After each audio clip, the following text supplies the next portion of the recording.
चालू करें। नमस्कार मित्रों, मैं राजदीप पटेल एसपी के फार्मर्स हूँ। देखिए, आम का पौधा है करीब 2 साल का 3 साल का। इसको ट्रिमिंग करने का आज आपको दिखाना चाहता हूँ। अभी ऐसे तो बारिश की मौसम है, अभी अभी आम ख़त्म हुए हैं, तो जैसे आम ख़त्म होता है उसके बाद में हमको ट्रिम करना चाहिए किसी भी पौधे को। पहला तो इसका नियम है। लेकिन आज मैं यहाँ आया हूँ एमसीबी के इंदौर जिगलू साइड पे, और इनको इसका दिखाना है, इसीलिए ये आम को मैं कटिंग कर रहा हूँ। मैं उसीलिए कटिंग कर रहा हूँ कि ये आम जो है वो ज़मीन मैं जो खड़ा हूँ उस लेवल से 1.5-2 फुट ऊपर है, तो पानी की ठहराव की जगह यहाँ है, इसलिए मैं ये कर रहा हूँ। बाकी इसका सही समय है आम ख़त्म होते तुरंत ही, यानी कि मई महीने में, जून महीने में इसकी कटिंग हो जानी चाहिए। और इसकी हाइट इंटेंसिटी हमें कम करनी है। ट्रिमिंग कैसे किया जाता है, तो इसके अंदर जो हाइट इंटेंसिटी कम करके इसमें सन लाइट अंदर जाए, इस तरह से हमें ट्रिमिंग करनी चाहिए। तो उसके लिए हमें प्लांट के अंदर अल्टरनेट ब्रांच हमको सिलेक्ट करनी चाहिए। जैसे ये ब्रांच अच्छी है तो इसके बाजू वाली जो है वो हमेशा ही कमज़ोर होगी, उसके बाद वाली फिर मजबूत होगी। आप अच्छे से वॉच करना तो आपको पता चल जाएगा। तो इस ब्रांच को हमको उड़ाना है। उसको कहाँ से उड़ाना है? जो मेन ब्रांच जहाँ से निकली है उसके ठीक बगल से उड़ाना है। 1/2 इंच या 1/4 इंच से ज़्यादा नहीं रखना चाहिए। और उसके बाद में इसके अंदर ये हमने एक चूना है, चूने के अंदर गौमूत्र डाला है, भूंजा हुआ चूना लेते हैं और उसको भूंजा हुआ चूने को दूसरे दिन उसमें गौमूत्र डाल के ये पेस्ट बनाते हैं। ये पेस्ट को वो जो कटी हुई जगह है वहाँ पे हम अच्छे से इसको रगड़ के मसाज दे के लगा देंगे, ताकि वहाँ से फंगिसाइड आगे नहीं जाएगी और वही आम की जो ब्रांच हमने 1/2 इंच रखी है उसको कवर कर लेगी। उसकी जो ऊपर की छाल है वो उसको कवर कर लेगी, और कवर कर लेगी तब तक चूना जो है, चूना और गौमूत्र, वो उसके अंदर किसी भी साइज के टिक्स नहीं पड़ने देंगे। ज़्यादातर उधे ही पड़ती है, और ये आम ऐसा सेंसिटिव प्लांट है, इसके अंदर सबसे ज़्यादा उधे लगने का चांसेस रहता है।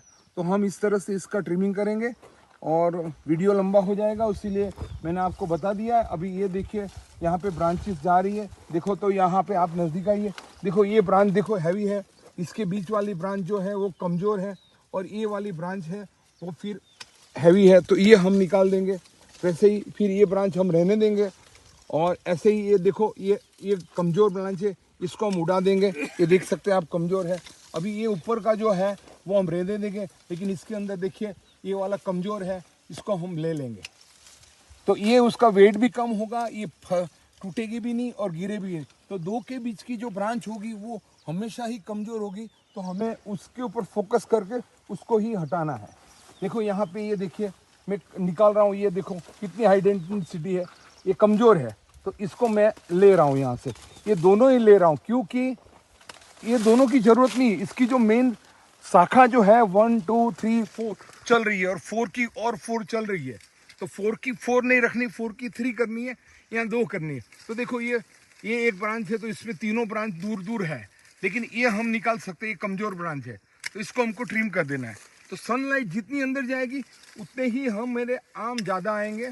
हम लोग लालची लोग हैं, इसीलिए हम लोग सोचते हैं कि ज़्यादा से ज़्यादा ब्रांचें रहे और ज़्यादा से ज़्यादा मैंगो आए, लेकिन ऐसा नहीं होता है। मैंगो का पौधा पवन आने से गिर जाता है, मैंगो भी कमज़ोर आते हैं, उसकी ब्रांचेस गिर जाती है, पेड़ भी गिर सकता है, सब कुछ होता है।